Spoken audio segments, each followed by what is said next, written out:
Because they have always been there. Because they have written history.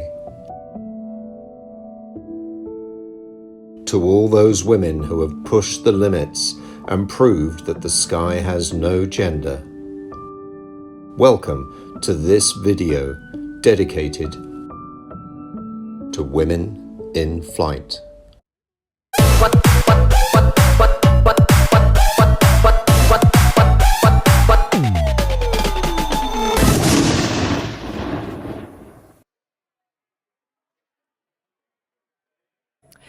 With changing attitudes, the future in aviation is theirs.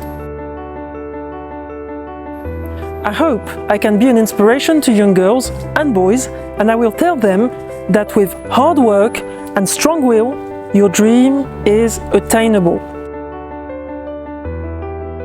You will still face obstacles that will be on your way, but you have within you the means to overcome them. Go out for it without searching for approval. You will find negative people along your way, but also some inspiring and important men and women who will support you. Let your passion win the game.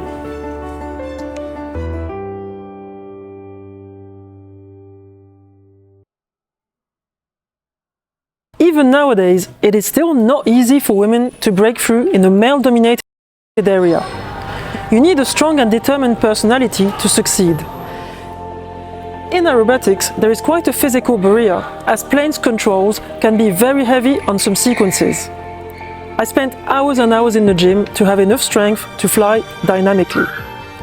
If you are out of breath in the plane, you cannot focus, and concentration is very important.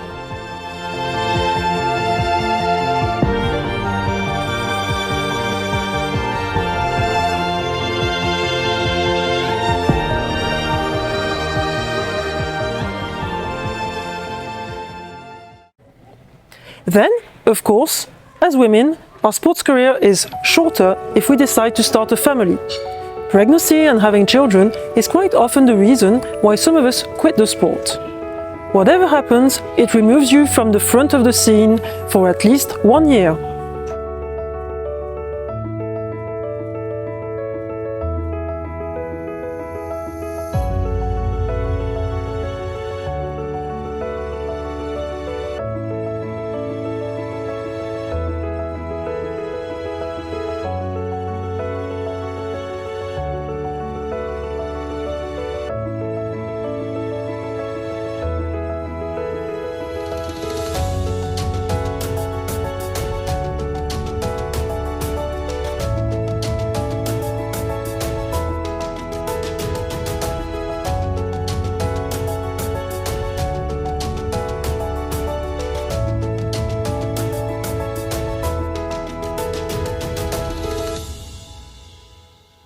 I find it sometimes difficult to get respected and treated the same as the men, even if sometimes it's in a good way. As a woman, I am often overprotected. For example, when I was a flight instructor in my flying school and the weather was not great to fly, I always got someone calling me through the radio to tell me, "Watch out, the weather is bad, Mel." When it's a man doing the same, people don't react like this. There is also a physical difference, but that is more in aerobatics, where you need to be very dynamic and explosive. It's an advantage to be stronger, in my opinion. One last thing I'd like to mention that is hard to explain is the glass ceiling that exists and can slow you down from climbing the success ladder.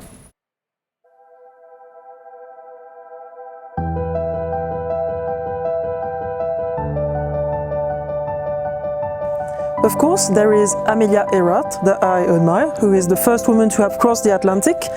I really admire Virginie Guyot, who was the first ever female pilot to lead a military formation flight, the Patrouille de France.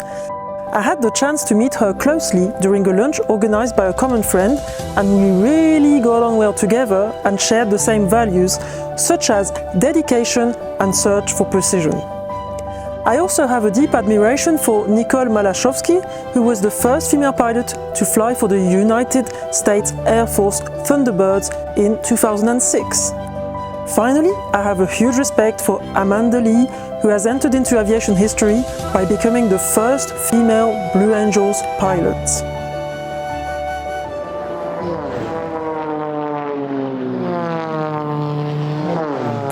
When I was flying the Red Bull Air Race, there was a round in Abu Dhabi. I ended up on the winning podium, and Red Bull was very embarrassed about the situation. Indeed, in the local tradition, they were not sure if the local authority, being a man, would be happy to hand the winning trophy to a woman.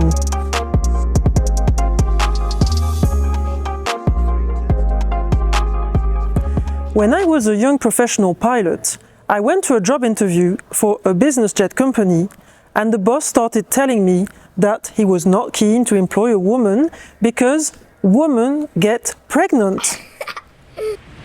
Many women have overcome the odds by being the first ones. The challenge now is to have more and more female pilots in all the sectors of aviation. The military and the airlines are working hard towards that. And I have good hope for the future that the numbers will continue to rise thanks to all the role models who have opened the doors.